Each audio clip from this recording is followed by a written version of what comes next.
So I go back to the house. But now on my way back to the house, remember this baby is 38 weeks. I noticed my tummy imeshuka. So I'm like, this is not what I thought. But then let me go relax and then I'll wake up going to hospital. So I go home, relax. But now when waking up is now when things just went haywire. So I wake up and everything spills over. I notice it's not just spotting. It's a gush of blood. I scream for help. I have a nanny. She comes, ties a lasso for me. She calls neighbors. I'm rushed to hospital. Just told me, we're just going to clean up. But they did not prepare me for the pain because I did not get any injection or anything. It was painful. If you cried, they would, the ladies would just pick words that were so discouraging. It's like they're mocking and laughing at you because stop crying. When you did this, you knew.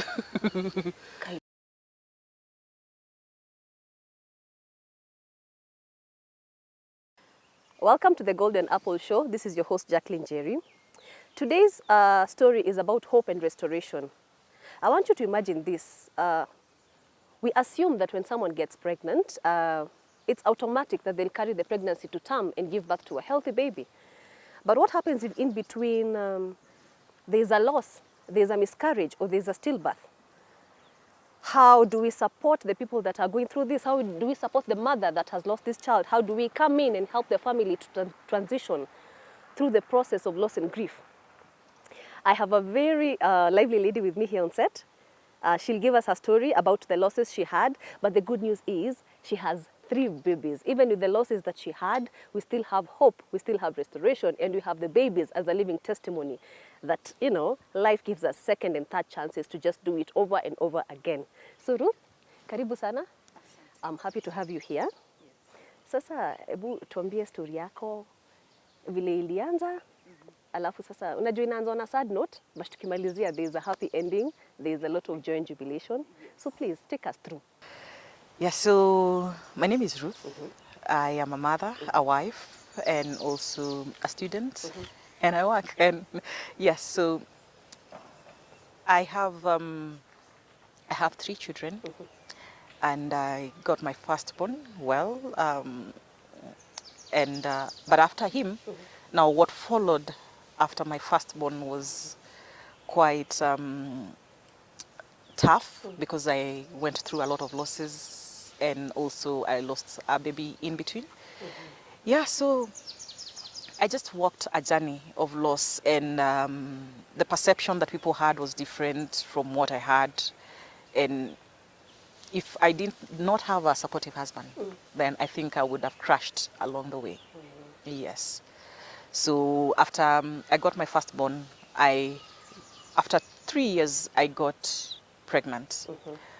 But then when I went to work, just on my day-to-day activities, I noticed spotting, went to hospital, and it was a miscarriage at around 12 weeks. Those days, there was nothing like numbing or anything, So you'd go to hospital, I was cleaned up, and I would feel the pain. But at the back of my mind, I'm like, I wouldn't want to go through this again.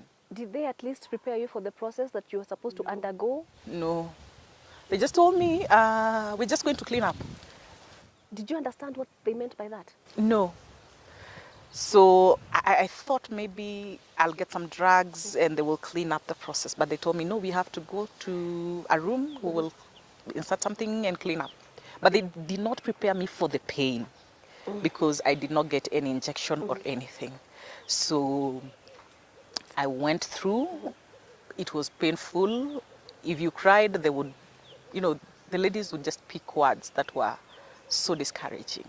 It's like they're mocking and laughing at you because stop crying. When you did this, you knew. Okay, there's no empathy, there's Nothing, no zero empathy.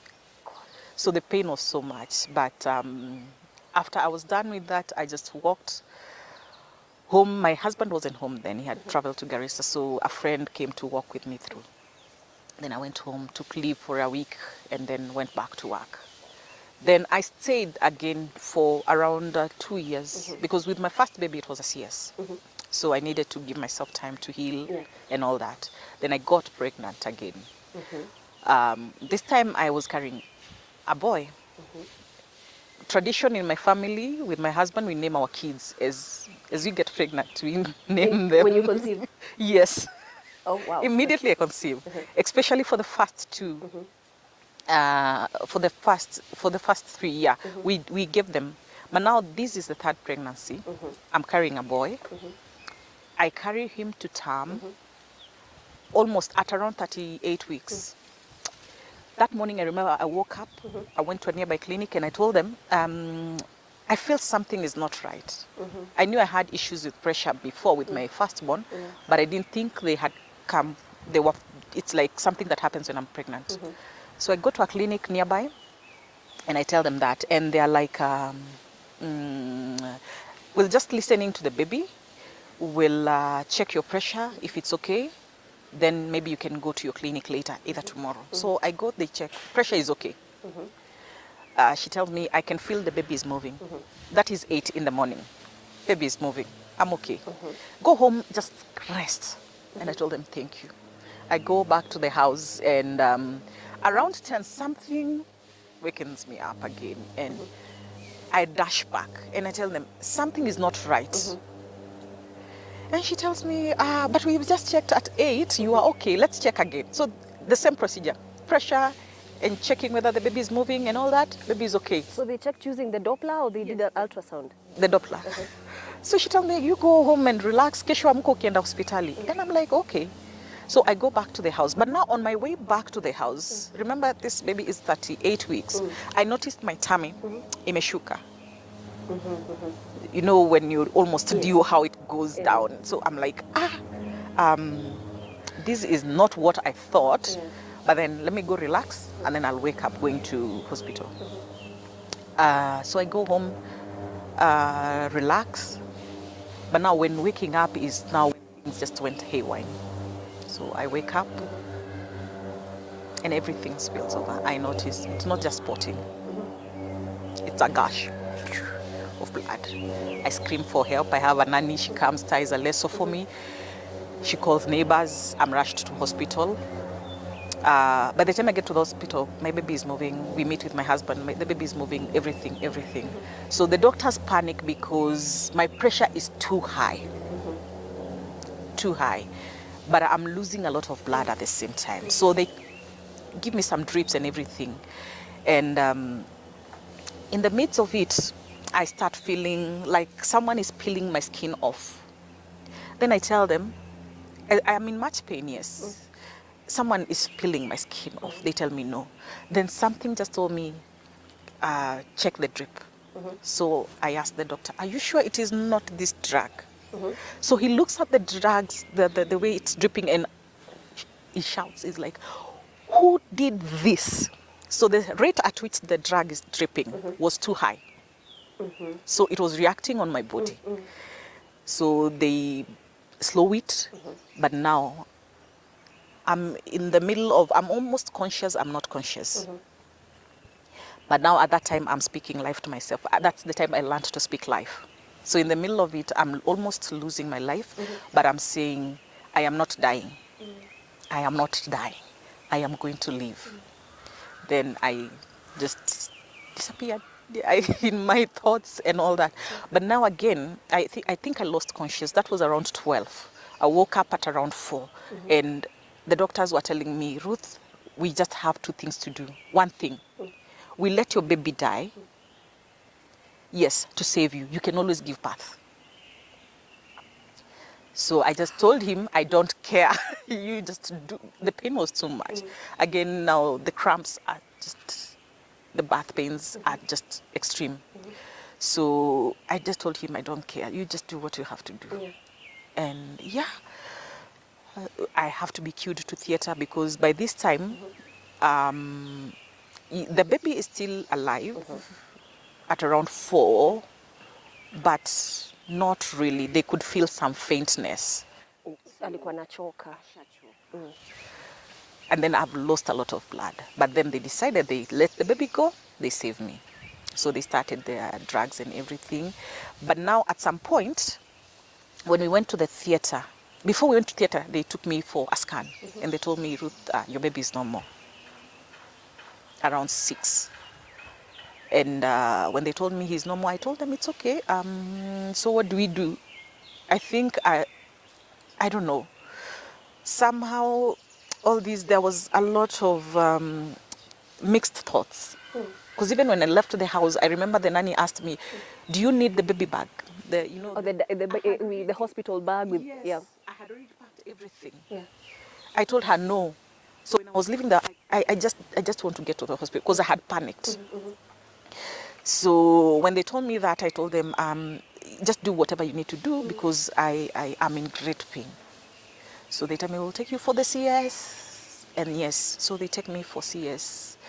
But they do not dispose the baby, so I have to see him. I saw my baby the next morning. So I think the CS was around almost towards midnight because there was someone else in the theater. So by the time I wake up in the morning, that's when I asked for my son. I had called him Evans because God had been gracious after my first ordeal. Yeah. And so I saw my Evans and it was a big baby. He was a 3.8.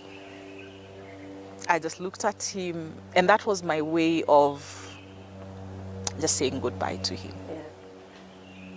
So at this time he was no more? He was no more.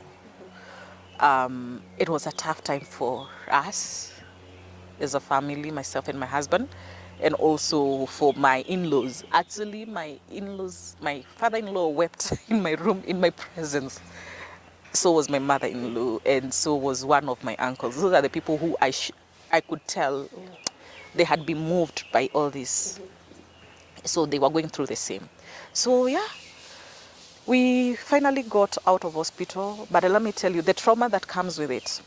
You've gone to the hospital, pregnant, but now here I am walking out of hospital, empty-handed, and with a CS cut. That's Yes, painful. it's painful. I remember just walking across, going to the car, and I'm thinking, wow. So what is ringing through my mind is, what do I tell my son? Because he's almost... He's expecting a sibling. Yes, and he knew about it. We prepare our children once we know, after we are done the first 3 months, we call them and tell them, hey, this is the way. So we had already told him, you'll be getting a brother. So Ruth, I heard you talk about the trauma of having to go back home without a baby. Like you had done all the baby shopping, you went to hospital optimistic that, you know, the process would be smooth, and then you'd go back home with the baby and, you know, just introduce your small baby to the other baby, and all this didn't happen. How was that for you? It was hard. It was tough to say. I'd be sitting and just the thought of I lost my baby, I'd break down and cry. I cried all the way from the hospital to my house. I was living in Karen then. And or even when I hear someone gave birth, I'd start crying. So And I'm trigger like, for you. yes, anything about babies will be triggered. If I got into my bedroom, just the way I had packed my bags, the baby's bed was already set, I would break down and cry. It was a tough journey to walk through. It was too much. And mark you, it's not just about that time of loss. 3 years down the line, I would meet former colleagues and they would be like, Ruth, your baby must be big. And I'm like, which baby are we talking about? So the last time we were with you, you're pregnant. He must be around 3-4 years. And I'd be like, no, he's not big. He grew wings. So I learned how to just speak about it with time. But the trauma went on for, by the time I came to let go, I think I had taken 7 years. 7 good years. 7 good years. And that was after so many other losses. Yes, that's when I I just decided, God, if you decided me that Ruth needs to just have one baby, I am okay. I will accept my baby and we move on. But I also realized the trauma was not just for me, because also my son he would be mocked by his playgroup babies because he didn't have a sibling. He was alone. And I don't think the society understands that it's not just the woman who would go through the trauma herself. Any other person in that family, whether there's a child, whether it's a husband, but each of us has a way they mourn about it. I speak about it, but maybe my husband, you wouldn't hear him talk about it. So probably he would suppress it. But with time, we learn to speak and share our thoughts.